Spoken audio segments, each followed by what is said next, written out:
Good morning viewers. कैसे हो आप सब? आई होप आप सब अच्छे हो और अपनी अपनी पढ़ाई अच्छे से कर रहे हैं। मेरा नाम श्री है और मैं DSSB की प्रिपरेशन करती हूँ और मैं अपनी प्रिपरेशन जर्नी आप लोगों के साथ शेयर करती हूँ। तो सुबह की शुरुआत हुई थी मेरी 4:45 बजे और अभी बज रहे 6:30 और मैं पूजा करके आगे पढ़ाई करने के लिए। और मेरा स्टडी का जो फर्स्ट स्लॉट होता है as usual history and geography. तो अभी मैं पढ़ रही हूँ हिस्ट्री मेरे 1-2 दिनों की हो रही है। उसके बाद में मैं दूसरा सब्जेक्ट चूज करूंगी। मैं जो भी चूज करूंगी आपको जरूर बताऊंगी। तो कल की जो वीडियो अगर किसी ने नहीं देखे तो प्लीज आप कल की वीडियो देखें, उसके बाद में आपको आज की वीडियो अच्छे से समझ में आएगी। कल की वीडियो मैंने DSSB की बुक के बारे में और लेनी है नहीं लेनी उसके बारे में मैंने आपको डिटेल में बताया है। और आज हम बात करेंगे टाइम मैनेजमेंट के, किस सब्जेक्ट को आप कितना टाइम दें। तो वैसे आपको पता ही है कि कितने सब्जेक्ट होते हैं, उसमें कितने पार्ट होते हैं। देखिए हर एक पार्ट जो 20 मार्क्स का होता है और वो होते हैं Hindi grammar, English grammar, reasoning, math और GS। सो देखिए यहाँ पे मैं एक और बात आपको बताना चाहती हूँ। अगर कोई बंदा या बंदी ये सोच रहा है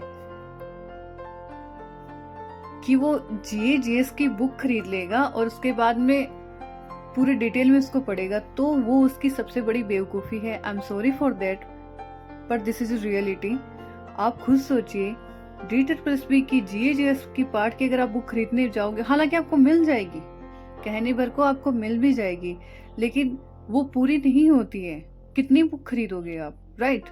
तो आप यहाँ पे टाइम मैनेजमेंट करके चलिए। और टाइम मैनेजमेंट ऐसा करिए कि आपको पता है कि हमें फर्स्ट पेपर में 40% मार्क्स लाने जरूरी है।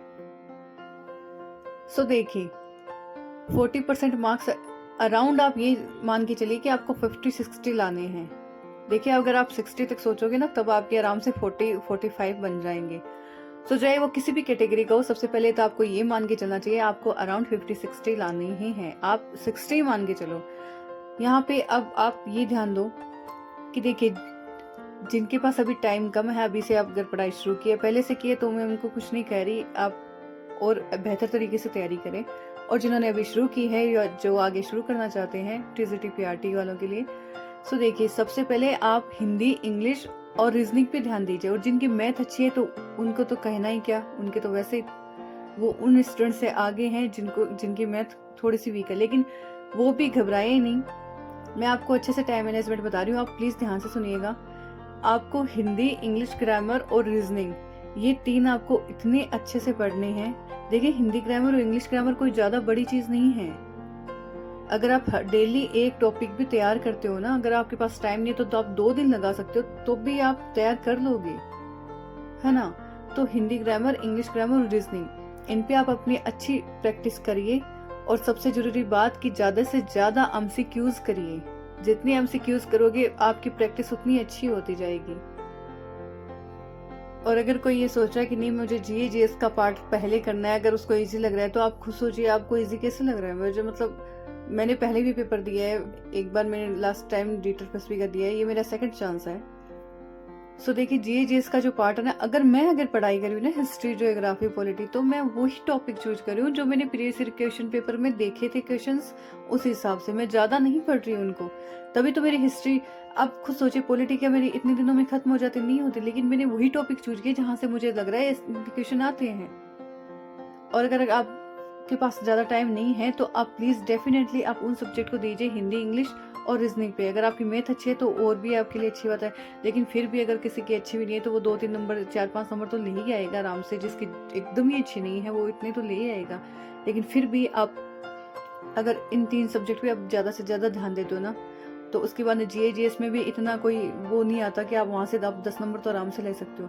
लेकिन हाँ, आप ये एक बात ये और देखिए कि अगर हिंदी का सेक्शन आएगा तो वहां पे आपको 20 मार्क्स आपको सबमिट कराने होंगे और उसके बाद भी आप दूसरे सेक्शन पे पहुंच सकते हैं। आप ऐसा मत सोचिए कि एक बार मैं 2 क्वेश्चन कर लेता हूँ, सबमिट करा दे तो उसके बाद में वापस आ जाऊंगा। ये गलती मत करना, आप वापस नहीं आ पाओगे। और यहाँ पे आप एक बात और समझिए, अगर जिन्होंने पढ़ाई शुरू नहीं किया है, जिनके पास टाइम कम है, जैसे कोई हाउस वाइफ है उसके पास टाइम कम है, तो आप खुद सोचिए GS वाला जो पार्ट है वहां से आपको 20 क्वेश्चन मिलेंगे, लेकिन पढ़ना आपको कितना पड़ेगा आप खुद एक बार सोचिए। और वही हिंदी, इंग्लिश, रीजनिंग, उसमें से 60 क्वेश्चन आएंगे। और आपको पढ़ना कितना पड़ेगा? नॉर्मल से टॉपिक है जो हर एक एग्जाम में आते हैं और उससे ज़्यादा कुछ है भी नहीं। तो आप खुद सोचिए कहाँ पे आपको बेनिफिट हो रहा है, कहाँ पे आपका लॉस हो रहा है, राइट। और अगर फिर भी और एक दो सब्जेक्ट तो वैसे होते हैं जो आपने ग्रेजुएशन किए तो उस हिसाब से आप उसको चूज कर सकते हो जीएजीएस में। मैं ये नहीं करी कि आप जीएजीएस एकदम ही छोड़ दो, लेकिन आप टाइम दो, हर एक सब्जेक्ट को उस हिसाब से टाइम दो। अगर मैं भी जीएजीएस का कर रही हूँ तो ये मेरे पढ़े इसलिए मैं कर रही हूँ, मैं साइंस वाले नहीं कर रही, क्योंकि मुझे पता है कि साइंस मैंने पढ़ी नहीं है तो मुझे और ज्यादा उसमें एक्स्ट्रा टाइम देना पड़ेगा, इसलिए मैंने उसे अवॉइड किया है। तो आप भी जैसे साइंस वाले हैं तो आप हिस्ट्री और पॉलिटी उसके लिए बहुत मुश्किल हो जाएगा, तो आप उसे अवॉइड कर सकते हैं। वही टाइम आप हिंदी, इंग्लिश और रीजनिंग पे दीजिए और आप खुद देखिए अपना टाइम। सो आई होप आप समझ गए हो। और फिर भी अगर आपकी कोई भी क्यूरीज रहती है तो आप मुझसे पूछ सकते हैं, मैं जरूर सॉल्व करूंगी। और एक बार फिर भी मैं वापस कह रही हूँ कि एक बार प्रीवियस ईयर क्वेश्चन पेपर देखिए और उसके बाद में अपने टाइम को उस हिसाब से डिवाइड कीजिए। और मिलते हैं नेक्स्ट व्लॉग में। आपको मेरी वीडियो कैसी लगी प्लीज़ कमेंट करके बताइए, और जितने भी देखते हैं उनका तहे दिल से शुक्रिया। और अगर मेरी वीडियो से आपको मोटिवेशन मिलता है, आपको अच्छी लगती है, तो प्लीज़ मेरे चैनल को सब्सक्राइब करिए, लाइक शेयर एंड कमेंट जरूर करिए। Thank you so much. Stay safe, stay healthy and be positive. Bye.